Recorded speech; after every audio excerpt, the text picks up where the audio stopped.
어떤 의미를 가지고 있는지 먼저 짚고 넘어가도록 하겠습니다.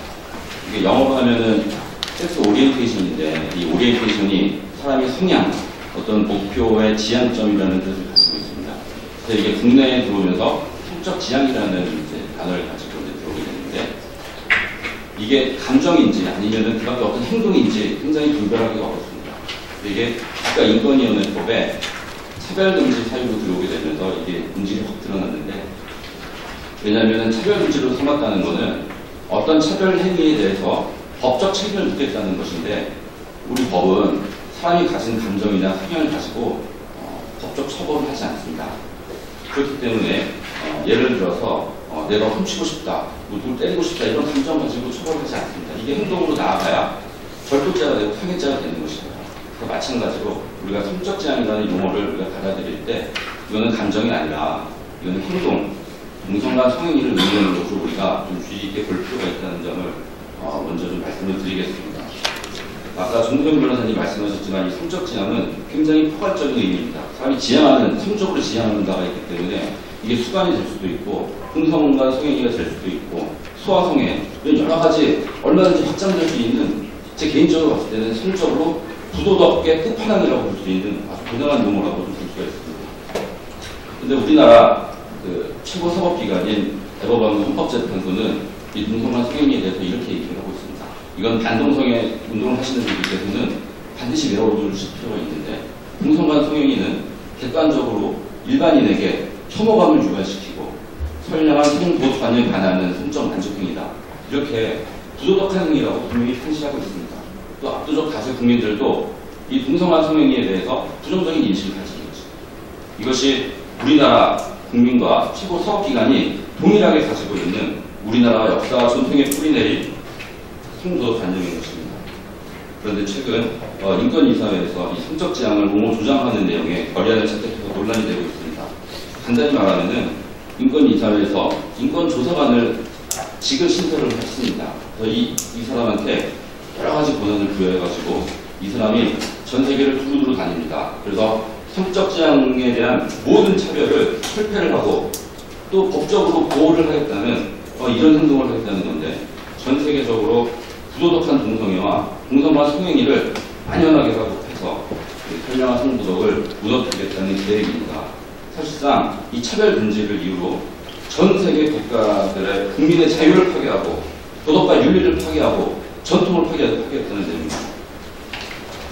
이게 이제 통과가 돼가지고 우리나라는 이제 내부적으로는 동성애 합법화 구성이 있고 차별금지법 제정시법 구성이 있습니다. 그리고 지방자치단체들에서 인권조례안이 계속 제정되고 있는데, 이런 법률적 사회적 공격에 이어서 대외적으로 이제 유엔의 전방위적인 압박에 진행하게 됐습니다.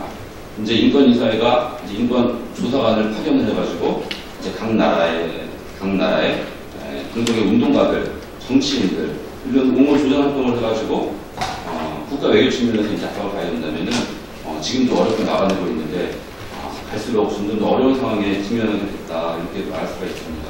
근데 충격적인 거는 우리나라가 이 결의안에 찬성표를 던졌다는 것입니다. 기자님 기사에 보면은 외교부 입장이 나오는데 인권이사회 위장국으로서 인권이사회의 권위를 훼손하는 거다. 정말 그 말은 위장국이라는 체면 때문에 우리나라 국민들의 건강과 우리나라의 전통적인 성도덕 관념을 포기하겠다는 입장이기 때문에 굉장히 충격적인 것입니다. 그래서 우리나라에 초래하고 있는 이 폐해들은 앞으로 더 확산될 것이 분명해 보입니다. 그런데 이 인권 결의안은 살펴보면 합리적으로나 도덕적으로나 부당하다고 봤습니다. 시간이 급하게 준비하느라 좀 충족치는 못하지만 간략하게나마 이 문제점을 정리해 보았는데 좀 말씀드리도록 하겠습니다. 아라비아 숫자 2번에 1번 보시면은 유엔 인권이사의 인권 결의안의 내용이 있는데, 얘네들이 죄송합니다. 이 인권이사회가 무엇을 하겠다라는 내용이 잘 정리가 되어 있는데, 영어로 되어 있는데 약간의 도움을 받아서 영어 잘 못하거든요. 그래서 그거 얻어서 한번 좀 살펴봤습니다. 이걸 풀어서 한번 좀 볼 필요가 있는데, 첫 번째, 성적 지향과 성 정체성을 이유로 폭력과 차별을 극복하는 현존 국제인권교약의 이행력을 평가하되 모범 사례 같은 대처를 확인한다. 이게 무슨 뜻인가요? 저는 인권조사관이 국가별로 이 성적 지향을 가지고 차별하는 국가에 대한 순위를 얘기하는 것인데, 이 인권조사관이 이거를 전 세계를 돌아다니면서 면밀하게 조사를 하고 공정하게 평가를 할 수 있을까? 그건 불가능하다고 봅니다. 그렇다면은 거의 수많은 공동행자들과 공동행 지지단체들의 의견만 일방적으로 통해가지고 평가할 가능성이 굉장히 높습니다. 그렇게 순위를 매겨가지고 인권이사에 보고를 하게 돼가지고 국제적으로 저 나라는 성적 제한 탄압국가다라고 이제 당연히 찍게 돼가지고 전방위적인 압력을 가할 가능성이 굉장히 높습니다. 둘째는 성적 제한과 성 정체성을 이유로 한 폭력과 차별에 대한 인식을 높이고 그 근본 원인을 찾아내고 해결한다. 우리나라 같은 경우에는 인권위법에 성적 지향이 차별 금지 사유로 들어가 있죠. 근데 이걸 위반해도 특별한 처벌 경험은 없습니다. 그 실효성이 없기 때문에 얘네들은 이제 이럴 겁니다. 그럼 이걸 실효성 있게 근본적으로 해결할 방안이 뭔가? 그거는 성적 지향을 이유로 차별하면은 법적으로 책임을 물을 수 있도록 처벌을 할 수 있도록 조항을 만드는 차별 금지법을 만들라고 요구를 하게 될 것입니다. 얼마 전에 그 모 의원께서 차별금지법 20대 국회에서 지금 추진하겠다 말씀하신 적이 있습니다. 이제 20대 국회에서 정말 끈질기고 강력하게 차별금지법 제정 시도가 이어질 것으로 전망이 됩니다. 셋째, 유엔 기관, 프로그램, 기금, 지역인권기구, 국가인권기구, 시민사회기구, 학술 기관을 포함한 국가는 기타 관련 이해 당사자와 대화하고 소개한다 되어 있습니다. 이 성적 지향과 관련된 문제가 굉장히 광범위합니다.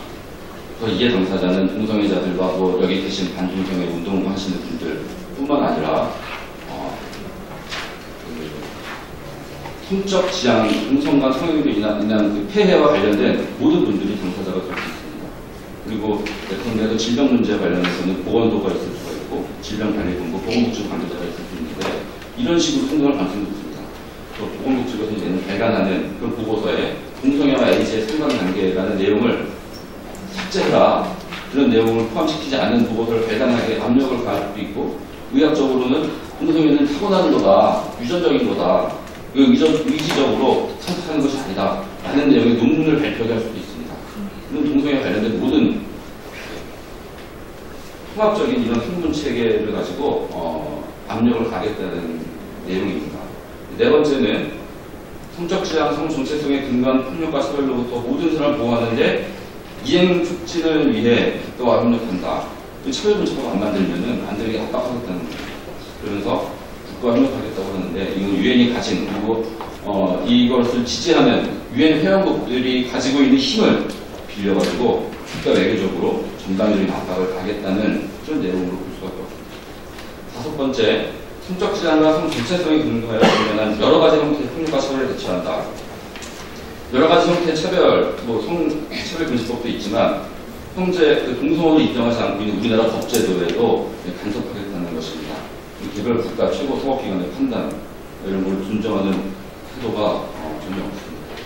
여섯 번째, 성적 지향과 성 정체성을 근거로 폭력과 차별에 대응하기 위한 국가적 노력을 지원하기 위해 자문 서비스, 기술 지원, 역량 강화, 국제협력 지원 활동을 수행한다. 이 국제적인 동성애 단체, 동성애 활동가들의 전방위적인 지원 활동을 해가지고 우리나라의 동성애 문화가 만연하게 퍼지도록 하겠다는 것입니다. 특히 기술 지원을 하겠고 동성애 단체들 역량 강화시키겠다고 합니다. 특히 우려되는 것은 젊은 청소년층 그리고 청년층에 대한 폐해가 우려되는 부분입니다. 그래서 이런 내용들을 구체화시켜가지고 초대 인권조사가 아까 말씀해주셨는데 이거 5가지 요소까지 선정해가지고 계획을 발표했습니다. 그러면은 이런 인권 결의안과 이 내용들을 지지하는 그 논거들이 뭐가 있는지 좀 간략하게 제목 위주로만 보겠습니다. 첫 번째, 국제인권법상의 원칙을 따라야 된다는 주장이 있습니다. 그런데 우리나라가 가입한 규범력이 있는 국제인권조약 어디에도 성적 지향을 차별금지로 삼아야 된다는 규정이 없습니다. 그런데 일부 인권기구들이 해석론으로 국가인권조약에 대한 해석으로 성적 지향도 차별에 포함된다는 주장을 하고 있는 것입니다. 두 번째, 주요 인권 선진국의 보편적인 추세를 따라가야 된다고 주장하고 있습니다. 지금까지 집계된 자료를 보니까 20개국, 뭐 아까 19개국도 있는데 19개국, 20개국 되는 것 같습니다. 그중 상당수가 서유럽, 북유럽, 미국과 같은 인권 선진국이라 가지고 우리도 이런 추세에 따라가야 된다고 주장하는 것입니다. 세 번째는 이 동성과 성행위 제한은 헌법상 보장된 기본권 침해라는 주장을 하고 있고요. 네 번째는 동성애가 에이즈 발병의 원인이 아니고 질병도 아닌 유해하지 않다는 주장 잘 알고 계실 것입니다. 다섯 번째는 동성애 반대는 특정 종교의 주장이다. 그리고 이걸 반대하는 것은 다양성 존중 원칙에 반한다고 주장하는 부분입니다. 여섯 번째는 동성애자에 대한 혐오범죄가 있으니까 이를 막을 필요가 있다고 주장하고, 일곱 번째는 동성애는 사람이 의지적으로 선택할 수 있는 게 아니다. 유전이라는 주장도 계속하고 있습니다. 그래서 동성과 성행위에 대해서 도덕적으로, 법적으로 비난하지 말라는 것입니다.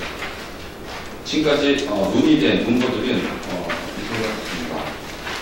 이번에는 이런 논거들의 부담성을 한번 보겠는데, 먼저 이 유엔 인권 결의안이 어떤 문제점을 가지고 있는지 보면은 이 성적 지향을 마치 규범력 있는 인권조약 이상의 인권인 것처럼 이제 위장을 하고 있습니다.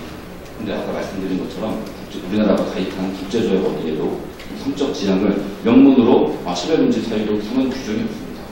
오히려 이 국제인권법의 토대이자 인권, 수많은 인권 규범이 바탕이 되는 세계인권선언이라고 하는데 29조에 뭐라고 되어 있냐면은 모든 사람의 권리와 자유는 민주사회의 도덕에 부응하기 위해 제한될 수 있다. 이렇게 분명히 선언하고 있습니다. 이거는 인간이 가지고 있는 자유와 권리가 있지만 이게 도덕을 조정하는 목적으로 결코 남용될 수 없다는 것을 명백하게 밝히고 있는 것입니다. 그래서 구속력이 있는 인권규범으로 우리가 차별금지 대상으로 삼아서 보여야 되는 것은 보편적 가치가 있는 거, 부도덕한 문제가 있는 게 아니라 보편적 가치가 있는 것이어야 됩니다. 그래서 뭐 인종, 민족, 장애, 성별 이런 보편적으로 손대는 이런 차별금지 사유들에는 결코 부도덕한 평가가 이루어지지 않는 것입니다. 그런데 아까 말씀드린 것처럼 성적 지향은 부도덕한 동성과 성행위를 법적으로 보호하기 위해서 만들어진 용어입니다. 그래서 절대 차별금지 사유로 포함되어서는 안 되는 것입니다. 아까 말씀드린 것처럼 전 세계 10% 정도 국가들만이 동성결혼을 합법화하고 있습니다. 나머지 90% 국가들은 동성혼을 적극적으로 반대하거나 부정적인 인식을 가지고 있거나 적어도 동성혼을 합법화하지 않고 있습니다. 이거는 90%에 달하는 압도적 다수 국가들이 성적 지향을 보호해서 이 동성을 합법해야 된다는 것에 대해서 부정적인 인식을 가지고 있다는 것을 분명히 드러내고 있는 것입니다. 이런 점에서 이 부도덕한 성적 지향을 보호를 핵심적으로 내용을 가지고 있는 이 결의안은 그 자체로 이 국제인권법의 근간이 되는 세계인권선언에 명백히 반하는 부당한 결의인 것입니다. 또 아까 말씀드린 것처럼 우리나라 가입한 국제인권조약 어디에도 성적 지향이 없기 때문에 마치 있는 것처럼 왜곡하는 것은 굉장히 기망적이고 굉장히 부당한 결의인 것입니다. 두 번째는 우리나라가 부당한 명백한 국제인권기구의 잘못된 결의를 따라야 할 의무가 없다는 것인데, 우리나라 헌법재판소는 관련해가지고 국제인권기구의 해석은 각 국가마다 권고적 표현만 있지 법적 구속력이 없다는 그런 판시를 한 바가 있습니다. 아무리 국제인권법이나 국제인권기구 해석이라고 하더라도 잘못되고 부당한 내용들이 포함될 수가 있습니다. 이런 부도덕한 내용들을 강제적으로 따르라 이렇게 말할 수는 없는 것입니다. 각 나라마다 고유한 전통과 주권이 있기 때문에 이것을 강제하는 것은 이 주권 침해적인 행동입니다. 세 번째는 이 유엔 인권결의안을 적용하러 가는 것은 이게 주권 침해라는 부분인데, 이 유엔에 헌법과 같은 유엔 헌장이라고 있습니다. 이 유엔 헌장 제21항은 주권 평등 원칙을 선언하고 있고, 제7항에는 뭐라고 되어 있냐면은 각 국가의 관할권 안에 있는 사항에 간섭할 권한이 유엔에 없다. 이렇게 해서 내정 간섭을 금지하고 있습니다. 그런데 이 결의안은 우리나라 최고 사법기관이 일관되게 판단하고 있고, 우리나라 압도적 다수 국민들이 동성과 성행위에 대해서 반대하고 있는데, 이런 선량한 법제도를 파괴하고 부도덕한 법제도를 강제하는 것은 국내 문제 불간섭 원칙에 반하는 지나친 내정 간섭이 아닐 수 없는 것입니다. 네 번째는 이 결의안 내용 자체가 우리나라 헌법상 보장된 평문, 양심, 표현, 신앙의 자유를 중요하게 침해하는 내용이라는 것입니다. 모든 것은 비판과 자유의 대상이 될 수가 있습니다. 국회의원도 비판의 대상이 되고 대통령, 선생님, 교수님, 사장님, 부처님, 하나님 다 자유로운 비판의 대상이 됩니다. 이것이 헌법이 보장하는 기본권이자 자유입니다.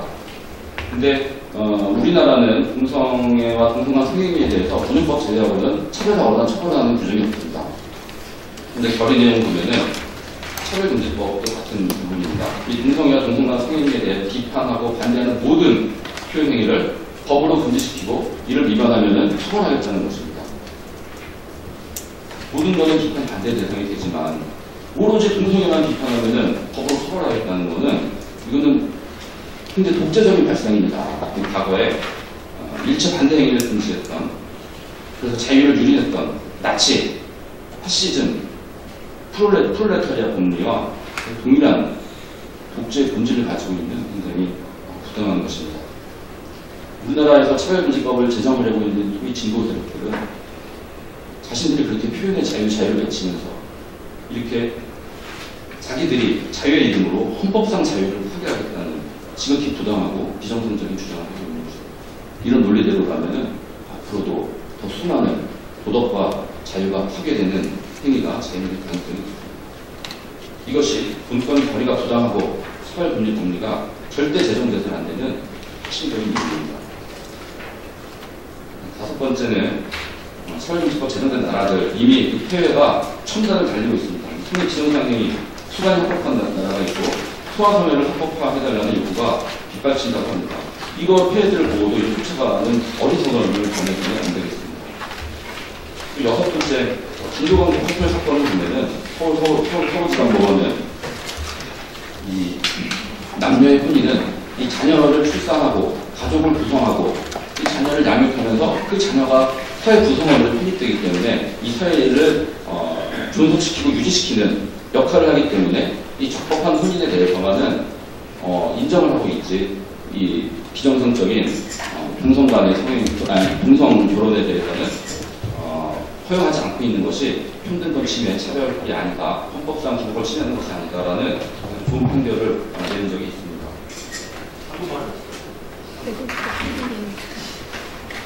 그 동성간 성행위에 대한 피해가 굉장히 명백합니다. 청소년과 청년들에 대한 에이즈 특징 현상이 잘 알고 계실 것입니다. 그리고 차별금지법 제정 때문에 이런 주장도 합니다. 동성애자들이 죄의식과 수치심을 느끼기 때문에 차별하지 마라. 아니 도덕적으로 부도덕한 행위를 하고도 그런 죄의식이나 부끄러움을 느끼는 것이 당연하지 이걸 법으로 차별을 하지 말라는 주장은 참 납득하기가 어려운데 이들에게 나타나는 그런 도덕적 수치감이나 부끄러움들이 이들이 얼마든지 이런 행동을 하지 않으면은 이런 감정을 느끼지 않는 것이기 때문에 그 자체로 이 선택이 이들한테 타고난 것이 아니라 선택의 자유가 있다는 것을 증명하는 것입니다. 공동애자들에 대한 범죄는 모욕하면 모욕죄가 처벌되고 명예는 얼마든지 현행법상으로 처벌될 수 있는데 이들에 대해서는 특별히 차별 규정을 준다는 것도 납득하기 어렵습니다. 이제 결론 부분을 말씀드리겠습니다. 이제 우리가 어떻게 해야 되는가? 무엇보다 우리나라의 행복을 포기하고 마치 이 낙의 씨앗으로 국가인권위법을 심어줘가지고 수많은 피해들을 우리나라 전체에 확산시키고 있는 국가인권위는 성적 지위기구가 삭제되어야 됩니다. 이미 국가인권위와 정치인들, 수많은 공통의 모은 지식들은 이 성적 지향을 근거로 차별금지법 적용시도 교과서도 수정하고 어린아이들한테 성적 지향을 교육하고 동성애와 에이즈가 연관성이 없다고 하고 언론을 통제하고 지금은 수많은 TV 프로그램에서 동성애가 자연스러운 것처럼 의도가 들어지고 있습니다. 이렇게 우리나라의 선량한 성도수단은 정식표현이 나가고 있는 이 인권위법 성적 지향 문구를 삭제하는 것이 무엇보다 필요합니다. 인권조사관도 이 문구를 근거로 더 거세게 압박할 가능성이 있습니다. 두 번째는 우리나라 정부는 그 인권이사회와 인권조사 부당한 주권 침해 행위와 내정관석 행위에 대해서 단호하게 거절하는 입장을 밝혔습니다. UN 표결 보셨듯이 절반 정도가 찬성하고 절반 약간 못 미치는 정도가 반대를 했습니다. 이건 외교적인 영향이 큰 것으로 보이는데 아까 말씀드렸듯이 90%에 가까운 나라들이 동성혼에 대해서 반대 입장을 밝히고 있습니다. 우리나라는 이런 성도덕을 보존하고 있는 나라들과 연대하고 또 선진국 내에서도 이 동성애 반대하는 단체들하고 긴밀하게 협력해가지고 이 인권조사관의 이런 주권 침해행위들에 단호하게 거부하는 입장을 밝힌다면은 단합해서 세계적으로 이 인권조사관의 활동, 이 결의안의 동력은 현저하게 저하될 것입니다. 그래서 우리나라 아까 말씀드렸듯이 동성애와 동성과 성애에 반대하는 이 정신은 우리나라 역사와 전통에 뿌리 내린 이 성도덕관념, 그리고 우리 이를 반영하고 있는 헌법 정신, 그리고 대법원과 헌법재판소의 일관된 판단, 압도적 다수 국민들의 부정적인 인식, 이거는 결코 외부 세력에 의해서 침해되거나 포기해서는 안 되는 정말 우리 고유의 정신입니다. 우리는 이걸 잘 지켜가지고 우리 미래 세대들에게